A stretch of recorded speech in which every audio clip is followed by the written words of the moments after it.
Hello everyone, it's That Teacher here, and today's lesson is going to be on subtraction, level 1. Let's start learning. Let's begin our lesson on subtraction, level 1. Now before we start our lesson, I wanted to say a huge thank you to all the people who've recently subscribed to the channel.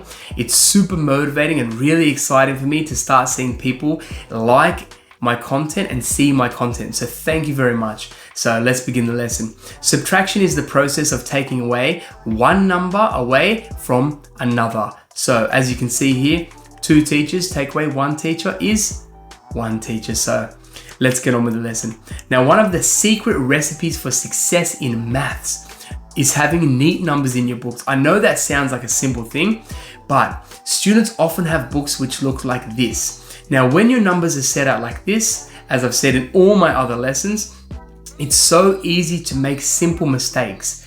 The numbers are messy, they're not in their place values, easy mistakes happen. So what I want you to do is set out your maths book like this.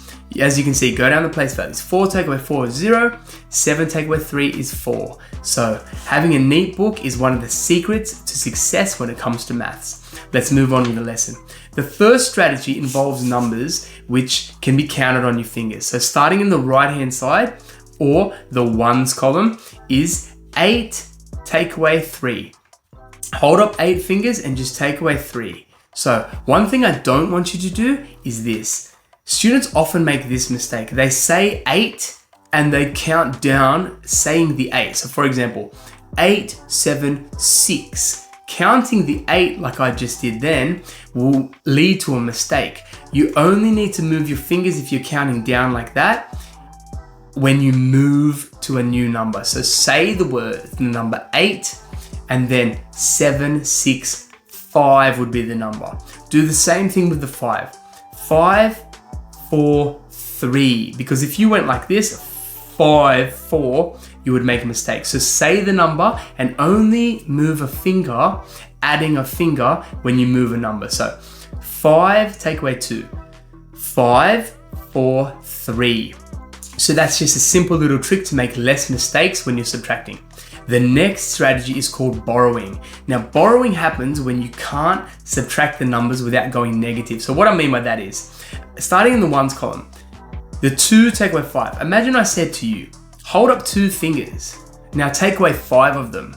You'd be a bit confused. 2 fingers? I can't. That's when you know you need to borrow. That's one of the strategies I teach the students in my class, because even they get a little confused with this concept. So hold up 2 fingers. Now take away 5. Oh, I can't do it. That's when you know you need to borrow. So when you borrow, you need to borrow from the tens column. So you're borrowing 1 from this 7. Cross it off, make it a 6. You need to be neat in this part so that there's not a big mess, so the numbers are nice and clear, but cross it off and make it a 6. Now, the 1 that you just took is worth 10 because you took it from the tens column. So give that 1 to the 2, making it a 12. Now it's possible to subtract these numbers. So say 12 and then count down 5. So 12, 11, 10, 9, 8, 7 would be your answer, okay? Now you've done that, go to the tens column. 6 take away 4 is 2.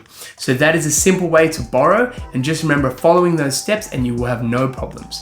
I'm going to model you 3 different questions now so that it assists you in the questions coming up. So 56 take away 34. No need to borrow here. 6 take away 4 is 2. 5 take away 3 is 2. So that answer would be 22. Now, 65 take away 17. Starting in that ones column, 5 take away 7. Ooh, try out my strategy. Hold up 5 fingers. Take away 7. When you can't do that, you need to borrow. So borrowing 1 from this tens column, the 6, change it to a 5. Make that a 15. Now you can do it. 15, 14, 13, 12, 11, 10, 9, 8, okay? So the first number is an 8. Then move to the tens column. 5 take away 1 is 4. That one's simple.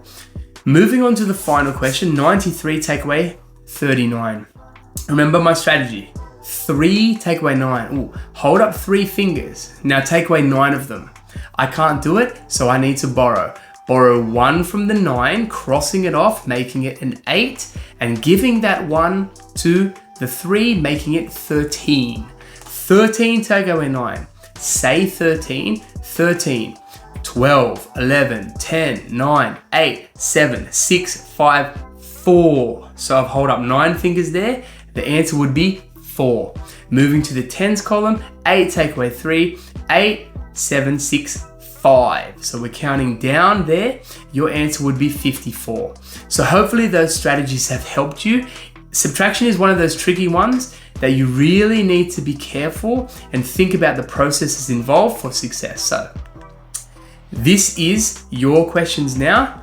So what I want you to do is get a piece of paper, try out the borrowing strategy, everything I said, write your numbers neatly, and hopefully you have a high level of success. So the answers are coming now in a few minutes. Like I said, thank you again for the subscriptions. I really appreciate it. I'm going to keep this content coming. Thank you very much. So here are the answers on the slide. You should have 13. Now I'm going to slowly show you the working out for your slide so you can go back and cross-reference and check your answers. So the second question, the answer is 36. And as you can see, the final answer here would be 39. So thank you so much for watching the lesson. That's subtraction level 1.